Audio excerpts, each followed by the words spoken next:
போகி அன்னைக்கு கொஞ்சம் மழை பெஞ்ச மாதிரி இருந்துச்சு. பட் இருந்தாலுமே வந்து நம்ம போகி அன்னைக்கு வந்து தீய விஷயங்களெல்லாம் எரிச்சே தீரணும் அப்படின்னு சொல்லிட்டு நான் வந்து ஒரு அட்டைய எடுத்துட்டு வந்துட்டேன். அட்டைய எடுத்துட்டு வந்துட்டு கீழ போட்டுட்டு, அதுக்கு மேல எப்படி எரிக்கிறதுன்னு தெரியல. நான் துணிய தான் எரிச்சேன். ஸோ வந்து துணி எரிச்சனால வந்து துணி ஈஸியா பத்திக்கிச்சு.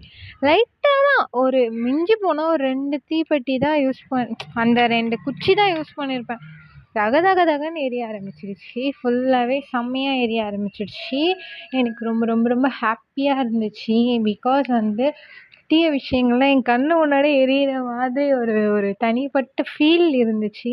ஸோ வந்து நம்ப நம்ம லைஃப்ல வந்து இதுவரைக்கும் என்னென்ன பேட் மூமெண்ட் நடந்திருந்தாலும், எந்த ஒரு பேட் விஷயம்னாலுமே நம்ம மனச வந்து அத காயப்படுத்தியிருந்தாலோ, இல்ல அது ஒரு கசப்பான விஷயமா இருந்தாலுமே வந்து, அத எல்லாமே வந்து இந்த போகியோட எரிச்சிடுங்க. உங்க லைஃப்ல வந்து இன்னையோட ஒரு ஒரு நியூ என்ட்ரின்ற மாரி, புதுசா ஒரு விஷயம் அப்படின்ற மாரி நீங்க ஹாப்பி ஆயிடுங்க.